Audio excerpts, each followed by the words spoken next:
And we'll just confirm, just for a second, if you're watching the archive, we're just confirming that it's broadcasted properly, which it may not be. Maybe I did something silly. Did I press the close Maybe we'll have to exit full screen for a second. Okay, that is open there. Sometimes it takes a while. Let's see if it's... Oh yeah, it says it's broadcasting. Okay, it's just not showing up on It's just not showing up yet on the page. All right, sorry for the inconvenience there. There we go. My phone just went off. Okay. That's got to be it. Eventually. I mean, it's going to get there, right? Yeah, there it is. There it is. It's right Okay. there. Okay, yeah, let's do it. And yeah. Okay. All right. You can just go ahead and start. Yep, go ahead and start. All right. Okay, yeah, let's do it. So today we're going to be talking about the Toulmin model. So the Toulmin model was developed by Stephen Toulmin, hence the name, who is a British philosopher and educator. He focused a lot on moral reasoning and looking at locating the ethics behind moral issues and using argument to do that. So he developed the Toulmin model, which is what we're talking about. And the model really provides a set formula for crafting an argument. It really focuses on making a claim and then justifying that claim and finding evidence for it. It's used a lot in persuasion and debate, and it kind of allows you a way to craft a complete argument and then also evaluate someone else's argument and their reasoning behind their argument and qualify whether or not that is actually sound or not. So the Toulmin model, it's broken down into two sections. There's the primary triad and the secondary triad. So you can see that they have this nice picture illustrating it. And in the primary triad, we have the claim. Your claim kind of acts as your conclusion, the thing that you're trying to prove. Then you have your data, which is the evidence that backs that up. That helps prove that claim is in fact true. And then your warrant acts as a way to link them. It kind of explains what you're saying and how that data actually does back up your conclusion. And then we have the secondary triad, which is the backing, rebuttal, and qualifier. And so we'll all go more detail into that later. So starting out with the primary triad, the first one is the claim. The claim is the conclusion that you're coming to after you've taken a problem or a topic and you've analyzed it, and then you've decided that this is what you're going to try and argue. So it's basically your thesis, and it's what you're trying to convince your audience of. So there's three types of claims.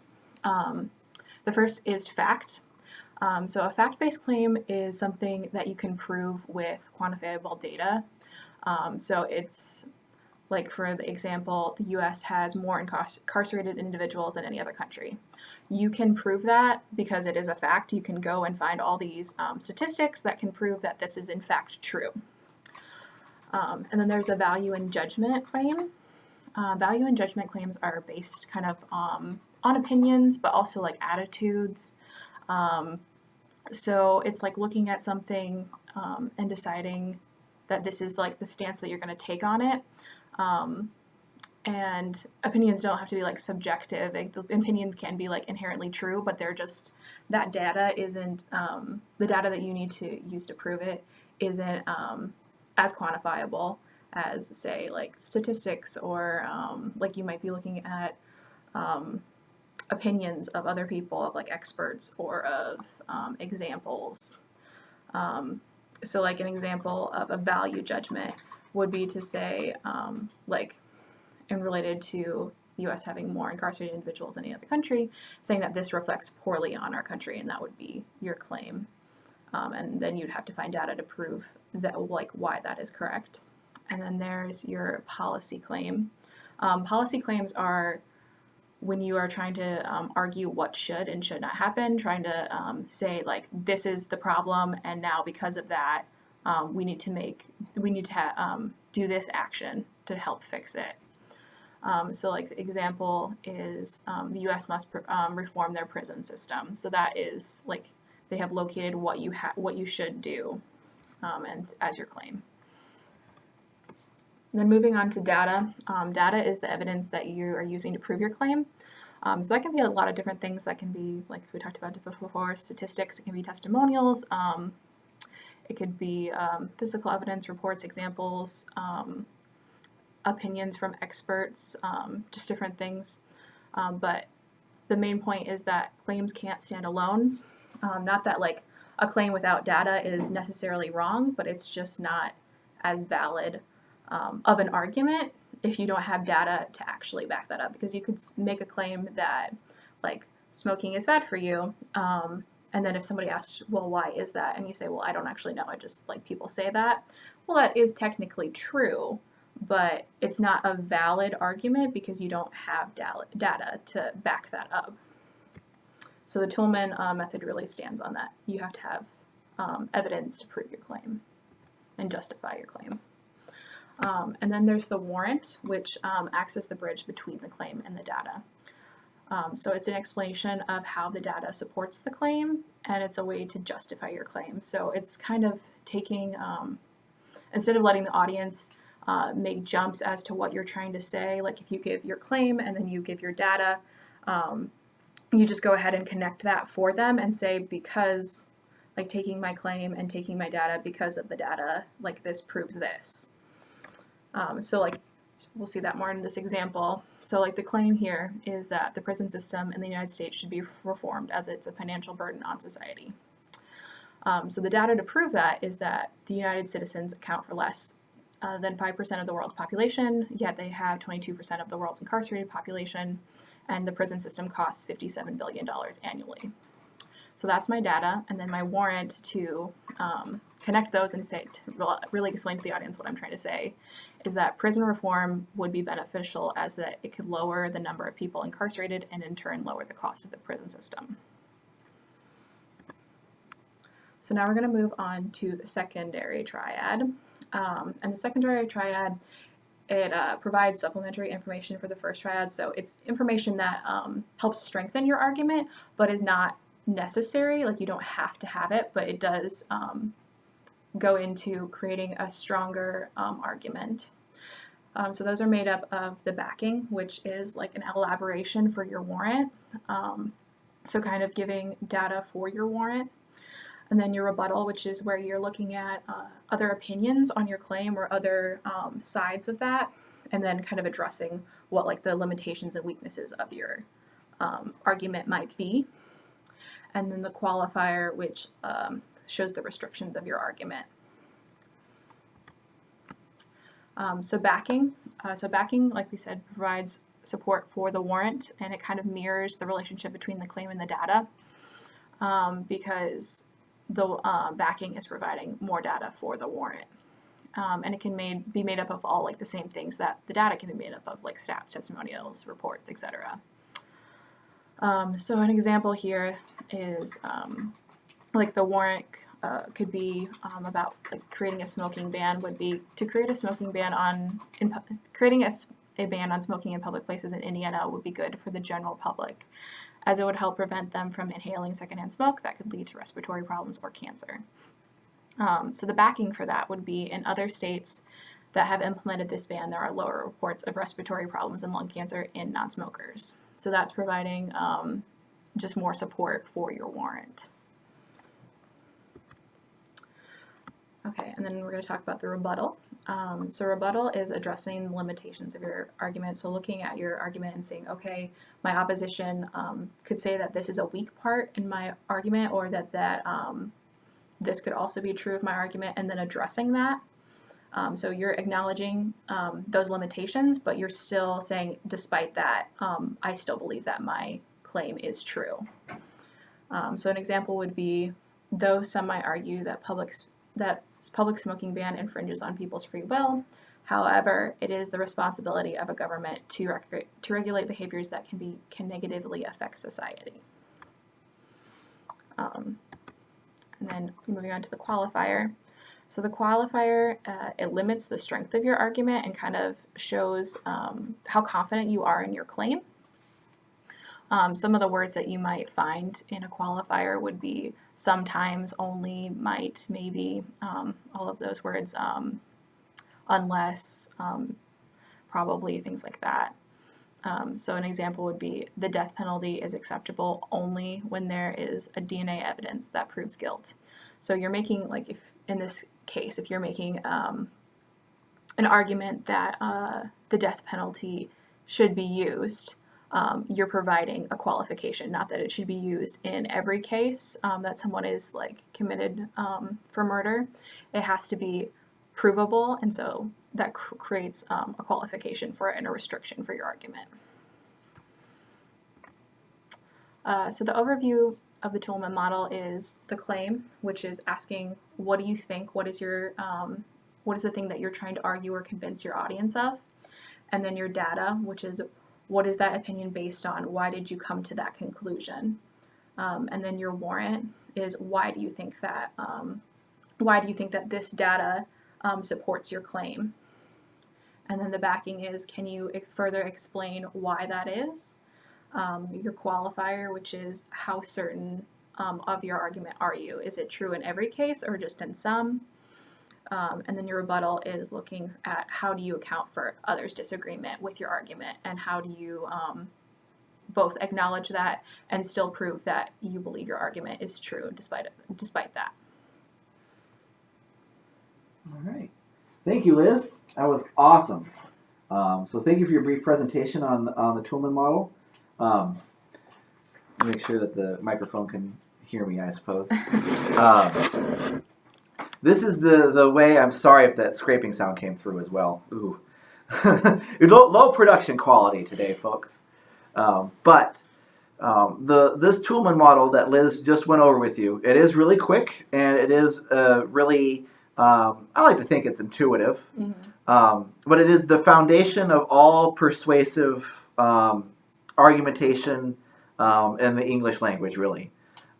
Because of the way, Toulmin had this big, huge explanation about why this was so. But we'll really only need to worry about the way that English grammar works. It is just far better to start all of your arguments or all of the things you want the audience to believe with your claim, a statement. And then have that followed by information, followed by an explanation of how that information supports your ideas. And that basic three-step pattern, when you look at people who are persuasive, they follow that pattern very faithfully. People who are not so persuasive, they'll mix up the order or they'll leave things out. And one thing I will say right now is that maybe in your notes, what you should put and make sure that you underline and make sure that you do is to have the claim first. A very common mistake I see in persuasive speeches, even in our debaters that do a great job at like the national tournament. I still saw one of our champion debaters started their argument or started their presentation with a piece of data. And that is an issue because people are going to naturally wonder, why are you telling me about Dr. Smith's article on Time Magazine right now? I'm just kind of figuring out what you're trying to convince me of, right? And it's a very dangerous situation in terms of your being an advocate for your audience to be wondering what you're doing. So again, make sure that you start everything out with a claim and that data comes after the claim. Very common mistake is to flip those around, and that leads to enough confusion that you may not be very convincing. But otherwise, again, thanks, Liz. You did an awesome, phenomenal job. I see that there's actually a handful of people in here. So thanks so much for taking some time on your lunch break and watching us, or watching Liz, rather. We will have another broadcast later this evening at 7:30 p.m., which is our usual time. I'm going to go into a little bit more advanced, I don't know if we call it really advanced, but in more detail about how you can format your arguments into a speech. So Liz has done a great job of teaching you how to build an argument. And what I'll talk about tonight is how you can order your arguments in a way that makes your overall presentation even more convincing than simply using the Toulmin model in whatever order you would like. So thanks again so much for, you got a like, Liz. Oh, okay. Yeah, awesome. So thanks again so much for this quick lunchtime video. I really appreciate it. I see a question here. How long is the argument speech going to be? These kinds of questions I will answer in a lot of detail tonight, actually. However, because you asked it already, the first persuasive speech can be a maximum of 6 minutes. And the minimum, I believe, is 4 minutes. So between 4 to 6 minutes. Yes. But no, great question. If you have any other questions, I was about to ask that before we concluded. If you have any questions, please ask it now. We'll go ahead and leave some dead air for about a minute or so while we wait for everyone's video to catch up.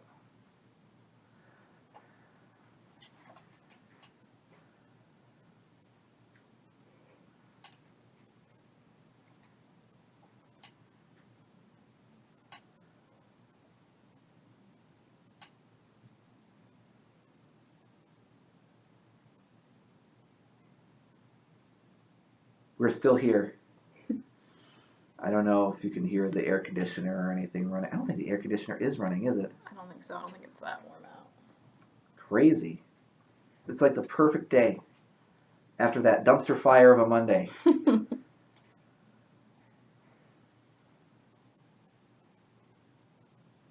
If we go with a topic that is due on Friday, so this is the question. If we go with the topic that I assigned to you to figure out by Friday, will you be locked into that topic?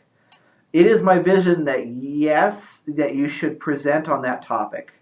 And the reason why is a lot of times as we'll do another survey for this speech. Again, I'll talk more full details about the assignment tonight. But we'll do another survey. But sometimes when people do their survey and they see that the audience is not already in agreement with your topic, sometimes people just want to change their topic as a result of that information. When in reality, the best kind of persuasive speech, or the best kind of rhetorical situation, if you will, that's kind of what we talked about on Monday, is to have that exact situation where the audience isn't 100% convinced that your thesis, like you should stop smoking, for example, is valid. Persuasive speech really happens when you convince someone to do something or believe something they don't already do or believe. So that's why I would say yes, you're kind of locked into that topic. Now, if it turns out that your topic is somewhat obscure, like I'm trying to even think of an example, because usually we're able to resolve these types of problems. You ask me over email, I usually can help you find some resources. But like, let's just say the situation is you do your topic, or you choose your topic, you start actually looking up information about it, and you just can't find anything. Then yeah, we can change your topic. But otherwise, I really would like for you to have a topic, or at least a general topic that you would like to do as a persuasive speech by Friday. And again, the goal is to help you not to change your mind about that topic as a result of a survey that we'll do later. Because that, again, eliminates kind of the point of doing persuasion, is that persuasion is all about taking somebody who doesn't believe or do something and having them believe or do it. So, yes. Now, you can reformat the word of your topic a little bit. Like if your topic is smoking, and you originally intend to do smoking on campus, and you just can't find information about that, but you do find a lot of information about smoking in public restaurants. Mm-hmm. That's totally okay for you to change your topic in that way. But otherwise, yes, I hope that you would stick around the same kind of topic. I hope that answers your question. Any other questions? We'll wait a little bit, but a little bit shorter this time. I just want to make sure that you are satisfied with that answer. Maybe the word satisfied isn't the right word, but that you accept that answer. There you go.